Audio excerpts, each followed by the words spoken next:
bangka na lang yung ginagamit nila. Lampas tuhod na, oh. Ayan. Yung mga kabahayan dito, ayan, oh. Bali nilabas na yung mga paninda nila. Hopefully hindi mo na umulan pa. Na tayo sa harapan ng Candaba Municipal Hall. Malalam na ito na, boss.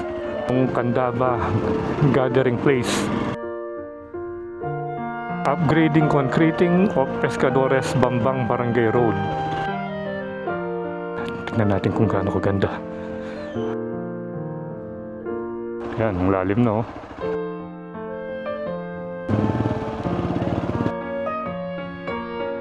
Ito yung palengke.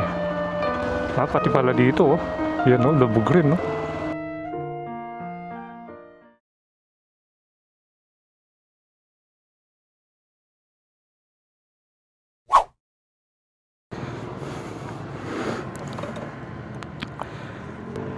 So muli na namang sumikat yung araw.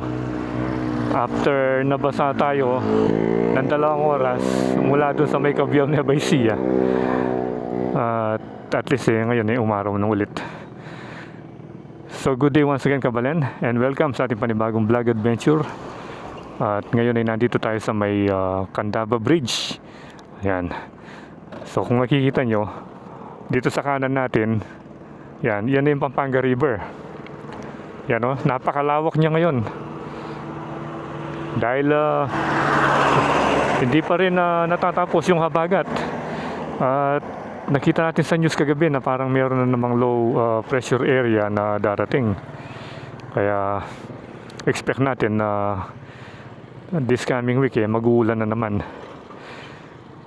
So for today's video ay mag-explore tayo dito sa isang barangay, particularly doon sa nilubog na barangay dito sa may San Agustin ng Candaba, Pampanga.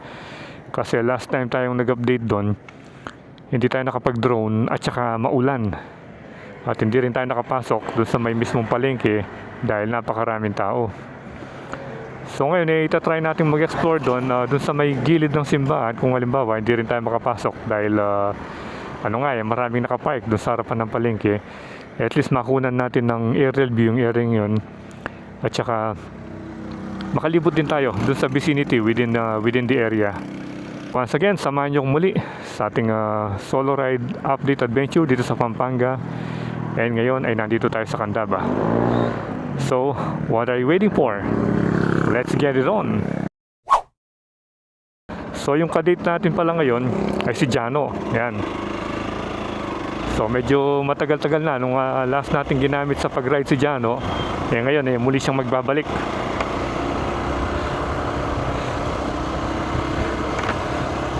Hopefully hindi mo na umulan para maging maganda yung pagbablog natin dito sa Barangay San Agustin. Ayan. Ito naman yung Pasig Elementary School.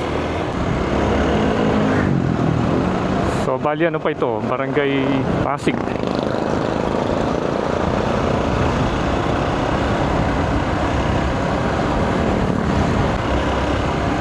Yan, medyo sana magtuloy-tuloy na yung ganda ng panahon. Doon makakuha tayo ng magandang aerial view. At saka yung palang pupuntahan natin, yun yung papunta sa kalsada ng Candaba to Baliwag Road. Na hanggang ngayon malalim pa yung baha, kaya hindi pa rin passable. Parang yung sa yung Candaba to San Miguel Road. Last time kasi doon tayo nagpunta. Pero hindi rin tayo nakapag-drone dahil umuulan pa. At ito na yung pangalawang bridge ng Candaba.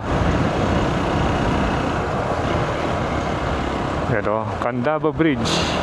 Pero mas makita dito kumpara mo doon sa una.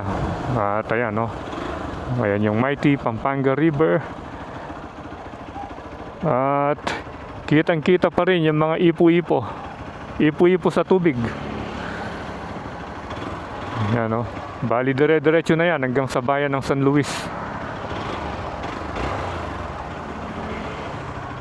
Yan oh. Pumapasok na yung tubig doon, no? Doon sa may bakuran ng ano, ng bahay na yon. And then yung nandun naman, tinakpan na lang ng yero. Dahil konti na lang, oh, dikit na sa tubig. Yung wall nila.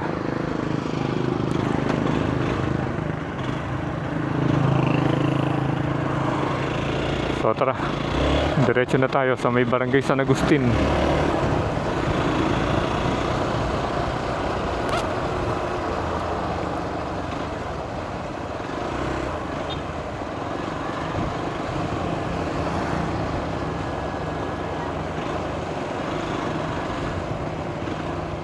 Bali ito naman, barangay Buwas.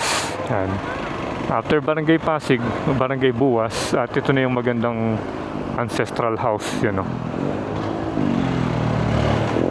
Buwas Barangay Hall.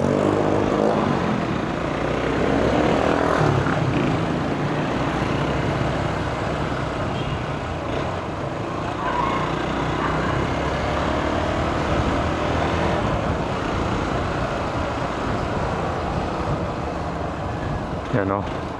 Ito, bukas yung simbahan. Visit muna tayo rito. Yan, no? Last time kasi sarado ito eh. Yan, Marian Park. Yan, no?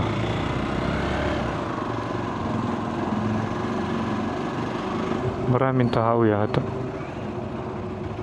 Ayan yung magandang church ng Candaba. Ayan, ang ganda ng loob niya, oh. Ito yung magandang church ng Candaba. So try nating dito muna magpalipad. Total makukuhanan din naman ng drone shot yung likod ng ano, yun na yung San Agustin eh. Yung sa likod ng police station doon. Kasi pagkatapos nun palengke na. And then yun na yung baha, diretso na doon. So mag drone muna tayo rito.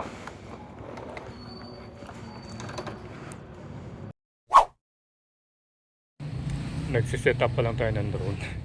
Ayun, umambon na. Talaga yatang hindi tayo makakuha ng aerial view dito sa may barangay San Agustin. Kanina lang ang ganda ng ano, ng weather. Ngayon pag park natin dito sa may simbahan, yung magandang simbahan, umambon na. So maghintay pa tayo ng konti baka sakaling huminto. At yung kasing target natin diyan makuha na natin ang drone shot yung ano, yung lubog doon sa may barangay San Agustin. So hopefully huminto ito. A few moments later.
So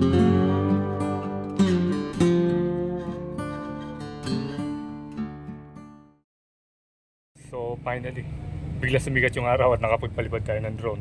So nakita natin yung mga pinahang bahay dito sa may likod ng simbahan. Yung papunta mismo dito sa may Baliwag, Candaba to Baliwag bypass road. So ngayon may muna tayo rito para makita natin yung buong area. So tara. Okay, so tara, mag-ikot-ikot na tayo rito. Pero bago tayo umalis picture muna natin dito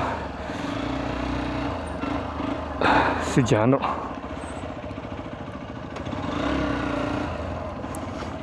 Ayan o.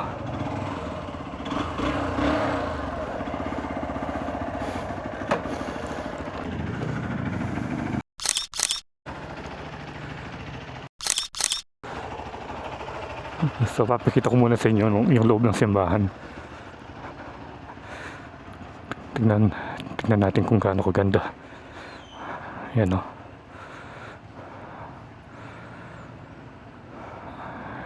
Yan yung church dito. So let's go na.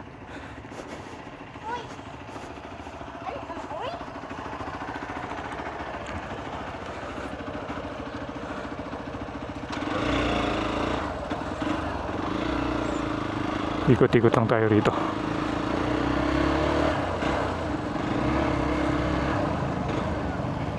Ito naman yung Candaba gathering place. Dito kaya. Oops. Yan. May konting baha pero ano lang yun. Yun yung matinding baha yung banda ron.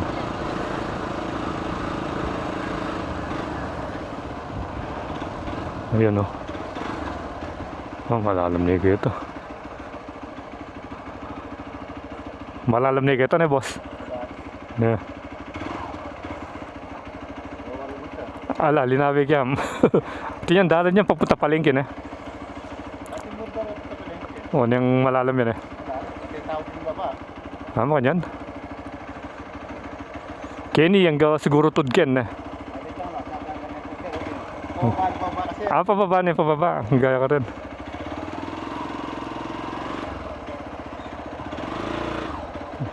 Ayan o. Bangka na lang yung ginagamit nila. Bali yan, may daan din papunta dun sa palengke. So imagine niyo kung gaano kataas yung level dito kumpara doon. Siguro kung susukatin mo yan, nasa mga 5 feet. 5 feet na yung taas nitong kalsada. So ganyan kababa. Dito pala yung Pescadores Barangay Hall. So dito ikot tayo rito, banda rito. Sige boss. Ito pala Barangay Pescadores. Nakita natin dun sa drone shot kanina Ayan, yung mga ano rito, yung mga kabahayan dito, ayan Lubog na halos.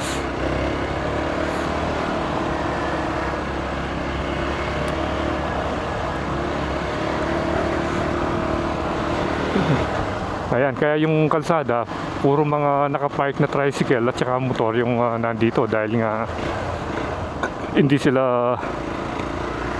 sila pwedeng makalusong doon. Bangka na lang yung ginagamit. Pero ito, mataas na yung kalsadang ito. Oops.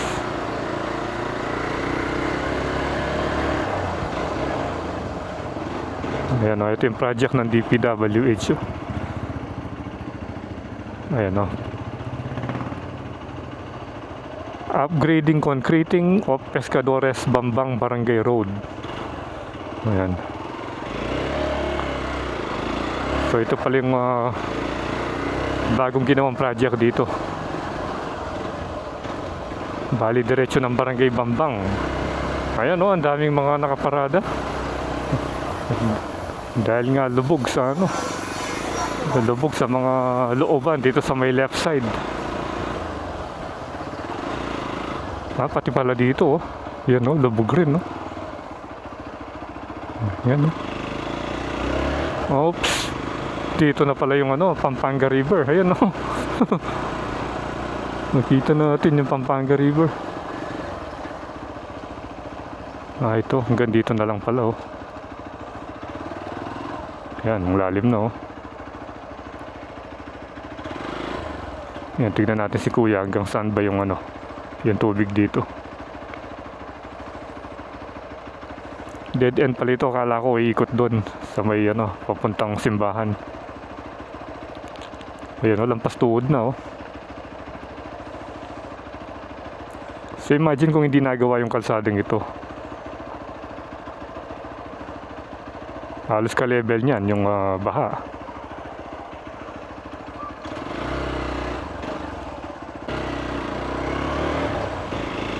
Yung magkabila pala, baha rin. Nakala ko dito lang sa right side ko, yung dito hindi. Pero lubog din pala. Ayan o.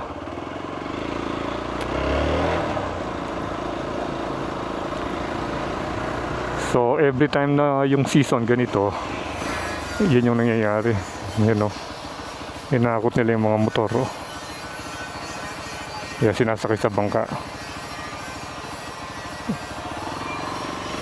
Ayan, ganito pala yung sitwasyon kapag ano rito, panahon ng pagbaha. Yun, may kalsada ron. Tingnan natin dito.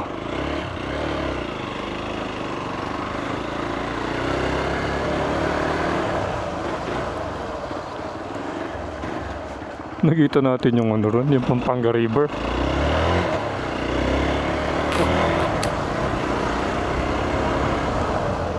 Yun.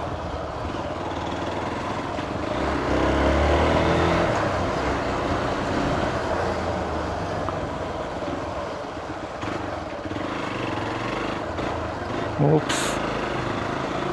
And then dito, tingnan natin dito. Yun, bahari yung kalsada rito.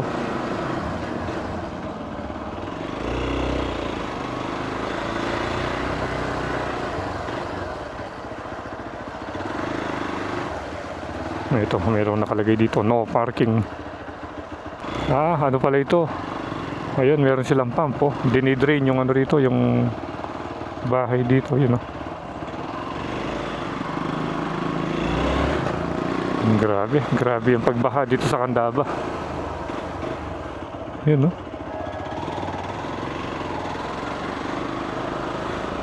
Bali ano na ito, Barangay Buwas.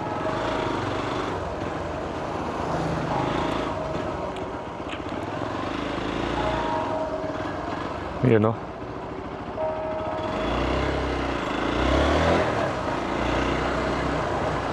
So kasi malimit na dinadaanan natin yung main road lang eh. Hindi tayo nakakapasok sa mga street dito. Kaya ngayon nakita natin yung kondisyon. Ikot muli tayo doon sa banda doon sa may palengke. At least para maipakita ko sa inyo yung situation doon.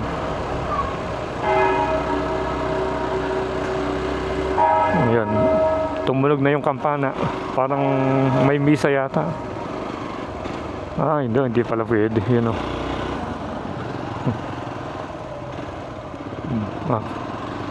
Ayun, ito yung palengke. Ayun, ito yung sitwasyon ngayon dito. Bali nilabas na yung mga paninda nila dahil baha nga, banda ron eh. Ayun. Ayun, masaya pala rito pag Sabado oh.